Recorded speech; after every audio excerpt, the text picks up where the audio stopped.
سنگین ترین زبان کا بول، جس نے روزہ رکھا، نفس کی حفاظت کی، گناہ نہیں کیا، شراب نہیں پی، زبان کی حفاظت کی، کسی مسلمان پہ بہتان نہیں باندھا، تو اللہ ہر روزے کے بدلے میں زوجہ اللہ کل لیلۃ 100 حورا، اللہ ہر روزے کے بدلے میں جنت کی 100 حوروں سے اس کی شادی فرماتا ہے، ہر روزے کے بدلے میں۔ اور رمضان 29 کا ہو تو بھی آپ کا اللہ 30 لکھتا ہے، وہ 30 کا ہو تو 30 ہو گیا، وہ 29 کا ہو تو اللہ کے دربار میں 30 کا ہی حساب دیا جاتا ہے۔ اور ہر روزے کے بدلے میں اللہ تعالیٰ جنت میں اس روزے، ایسا روزہ رکھنے والے کے لیے اللہ ایک گھر بناتا ہے، ایک محل بناتا ہے، وہ اتنا بڑا ہوتا ہے کہ اگر یہ ساری زمین 24,000 کلومیٹر کے دائرے میں اگر اس کو اس محل میں رکھا جائے تو یہ زمین اس محل میں ایسے نظر آئے گی جیسے پوری دھرتی پر ایک بکری کھڑی ہوئی نظر آتی ہے۔ ایک بکری 24,000 کلومیٹر میں کیا نظر آئے گی؟ ایسے ہی یہ زمین اس روزے، ایسا روزہ رکھنے والے کے محل میں وہ ایسے نظر آئے گی جیسے ایک بکری۔ پھر رات کو اس نے تراویح پڑھی 20 تراویح پڑھی تو میرے نبی نے خوشخبری سنائی، تراویح کے ہر سجدے پر 1,500 نیکی لکھی جاتی ہے، ہر سجدے پر 1,500 نیکی لکھی جاتی ہے۔ جو 8 پڑھ کے نکل گیا اس نے کتنے ہزاروں نیکیوں کا نقصان کیا، جو 8-10 پڑھ کے نکل گیا، جس نے پڑھی ہی کوئی نہیں، جس نے 8 پڑھی 10 پڑھی اور جوتا اٹھایا اور گھر چل دیا، گھر میں کام بھی کوئی نہیں، جا کے گپے مارنی ہے، سونا بھی نہیں، گپے مارنی ہے، لیکن یہ روزانہ کا نقصان 1,500 فی سجدہ، 1,500 فی سجدہ، 1,500 نیکی فی سجدہ۔ اور پھر فی سجدہ، ہر سجدے کے بدلے میں ایک سرخ یاقوت کا گھر، کتنا بڑا ہوگا؟ 2 کنال 4 کنال نہیں، ہر سجدے کے بدلے میں ایک سرخ یاقوت کا گھر جس کے 60,000 سونے چاندی کے گیٹ ہوں گے، بڑے دروازے، جس گھر کے 60,000 دروازے ہوں وہ گھر کتنا بڑا ہوگا؟ 60,000 جس گھر کے دروازے ہوں وہ گھر کتنا بڑا ہوگا؟ پھر ہر سجدہ اس کے بدلے میں اللہ جنت میں ایک درخت لگاتا ہے جس کے نیچے 100 سال گھوڑا دوڑ سکتا ہے، 100 سال۔ یہ 1 گھنٹے کی کمائی ہے، 1 گھنٹے کی کمائی۔ 20 تراویح صبر کے ساتھ ادا کی، دن میں روزے کا صبر، رات کو تراویح کا صبر۔ اس کا یہ صبر، من قام رمضان، من صام رمضان، جس نے دن میں روزہ رکھا، رات کو تراویح کی نماز میں کھڑا ہوا۔ ہمارے تو حافظ بڑا تیز پڑھتے ہیں، وہ تو گھنٹے میں 100 ساری منزل کھینچ کے وہ مارتے ہیں۔ ہمارے ملک میں شوق سے پڑھنے کا دستور کوئی نہیں، نہ شوق سے سننے کا دستور ہے نہ شوق سے پڑھنے کا ہے، کہ عام طور پر پڑھنے والے حافظ ہیں جنہیں پتہ نہیں میں کیا پڑھ رہا ہوں، اور سننے والے کو نہیں پتا کہ میں کیا سن رہا ہوں، لہذا وہ یہ مقابلہ ہوتا ہے، اوس مسجد چلو وہ جلدی پڑھ دیں گا، جلدی فارغ کر دیں گا، اس سے چلو وہ تیز گام ہے، اس سے جلدی ویلا ہو جانا۔ تو پھر وہ ایسے ڈھونڈتے ہیں کہ جہاں وہ جلدی پڑھا کے ویلا کر دے۔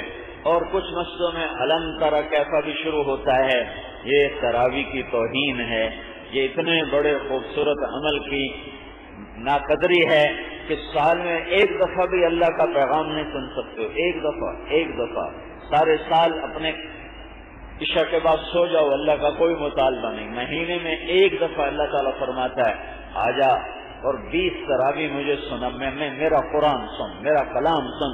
حضرت علی کا فرمان ہے، جب میرا جی چاہتا ہے کہ میں اللہ سے بات کروں تو میں نماز پڑھتا ہوں، جب میرا جی چاہتا ہے میں اللہ سے بات کروں میں نماز پڑھتا ہوں، جب میرا جی چاہتا ہے کہ اللہ مجھ سے بات کرے تو میں قرآن پڑھتا ہوں۔ قرآن کا پڑھنا ایسا ہے جیسے اللہ مجھ سے ہم کلام ہو رہا ہے. تو قرآن کا سننا اور سنانا تو میرے اللہ کا کلام ہے، کلام الرحمن ہے.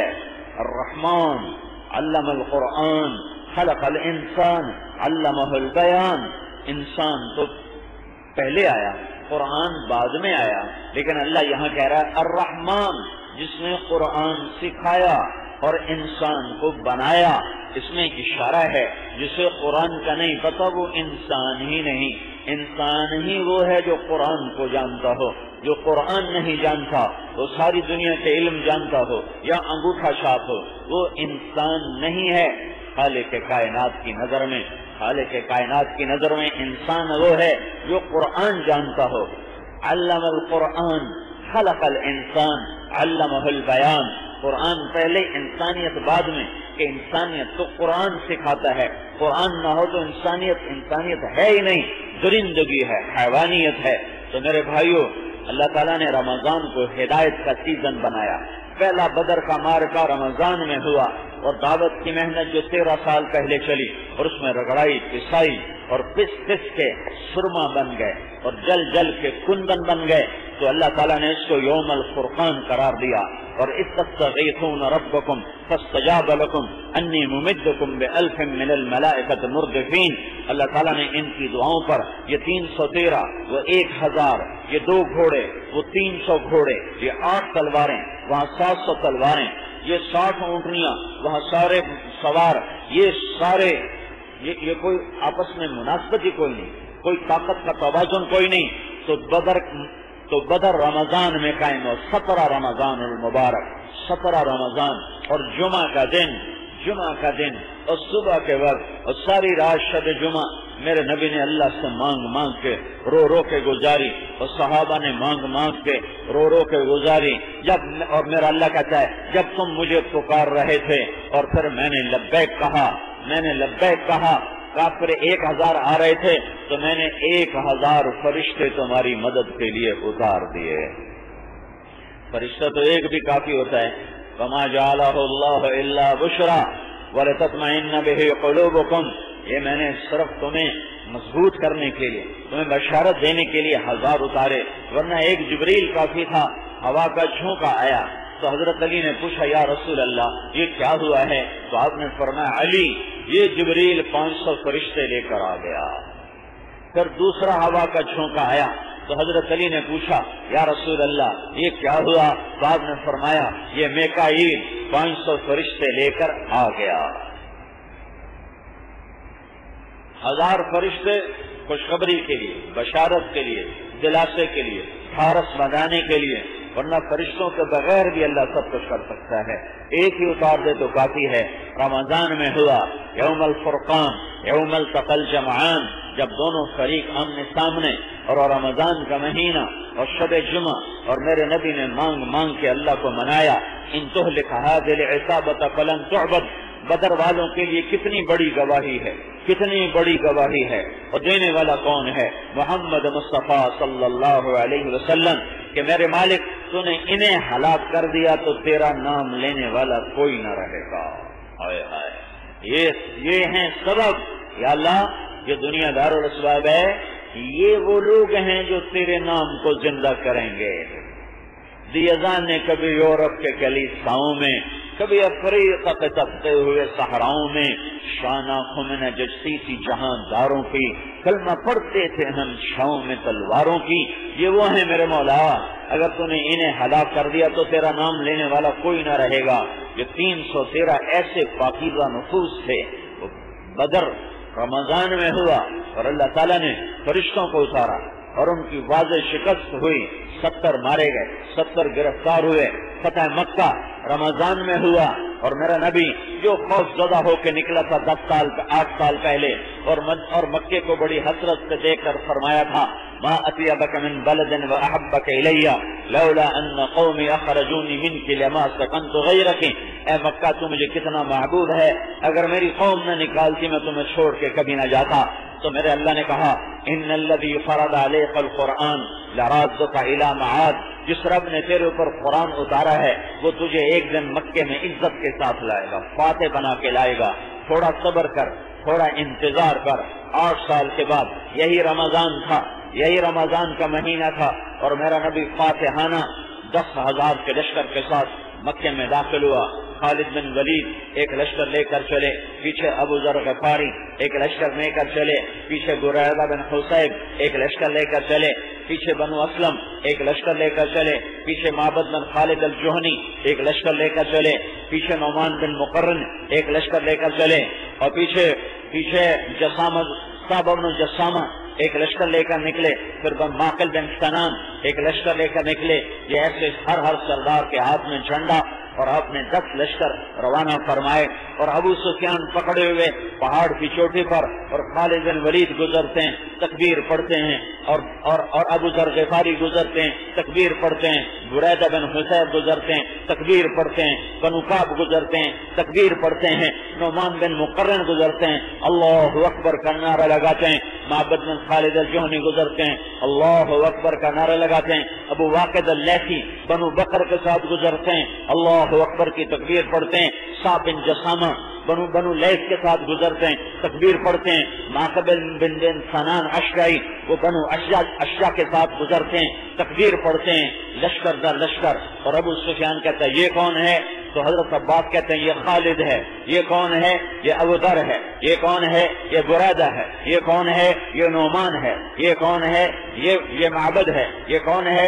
یہ صعب ہے۔ یہ کون ہے؟ یہ معقل ہے۔ یہ کون ہے؟ یہ ابو واقد ہے۔ ایک ایک سردار جھنڈا اٹھائے نعرہ لگاتے ہوئے گزرتا ہے، اور پیچھے 5,000 کا لشکر، اللہ کے 5,000 یہ روانہ کیا، 10 لشکر کو 5,000 کو 10 حصوں میں تقسیم کر کے مکہ میں داخل کیا، پیچھے آپ 5,000 کے لشکر کے ساتھ، اور جھنڈا اس دن سعد بن عبادہ کے ہاتھ میں ہے، اور مہاجرین کا جھنڈا مصعب بن اسید بن حضیر رضی اللہ تعالیٰ عنہ وہ آپ کے بائیں طرف ہیں، اور ابو بکر صدیق آپ کے دائیں طرف ہیں، اور اسامہ بن زید آپ کی اونٹنی کے پیچھے سوار ہیں، اور جھنڈا سعد بن عبادہ رضی اللہ تعالیٰ عنہ کے ہاتھ میں ہے، اور عمر رضی اللہ تعالیٰ عنہ صفوں کو درست کرتے ہوئے چل رہے ہیں، اور ان کی کڑکدار آواز ہے، اور غبار اٹھتا ہے، اور غبار مٹی میں سارا دستہ چھپ جاتا ہے، حضرت عمر کی آواز گونجتی ہے، تو ابو سفیان پوچھتا ہے عباس یہ کیا مٹی اڑی ہے، یہ کیا غبار اڑا ہے؟ تو ابو عباس فرماتے ہیں ھذا رسول اللہ فی کتیبۃ الانصار والمہاجرین، یہ اللہ کا رسول ہے انصار و مہاجرین کے جانثاروں کے ساتھ اور شمع رسالت کے پروانوں کے ساتھ۔ تو ابو سفیان کہتا ہے یہ آواز کس کی ہے؟ یہ آواز کس کی ہے؟ تو اس پر عباس فرماتے ہیں یہ عمر ہے جس کی آواز آ رہی ہے صفوں کو درست کرتے ہوئے۔ وہ کہنے لگا واہ واہ، بنو عدی حضرت عمر کا قبیلہ چھوٹا سا ہے، بنو عدی بھی اتنے بڑے بن گئے کہ آج لشکروں کو ترتیب دینے لگ گئے۔ پھر اللہ کے رسول کی سواری گزری، سعد بن عبادہ گزرے، جھنڈا ہاتھ میں، زور سے تکبیر پڑھی کہ الیوم یوم الملحمہ الیوم تستحل الحرمہ، ابو سفیان آج کا دن خون بہانے کا دن ہے، آج حرم کی حرمت اٹھا لی جائے گی۔ ابو سفیان کہنے لگا عباس میں نے بڑے بڑے بادشاہوں کا جاہو جلال دیکھا، تو تیرے بھتیجے جیسا جاہو جلال میں نے آج تک نہیں دیکھا۔ تو عباس کہنے لگے ابو سفیان تیری عقل میں کب آئے گا، یہ بادشاہی نہیں، یہ جاہو جلال نہیں، یہ نبوت ہے اور شان نبوت ہے، یہ نبوت ہے اور شان نبوت ہے، یہ بادشاہی نہیں ہے، یہ بادشاہی نہیں ہے۔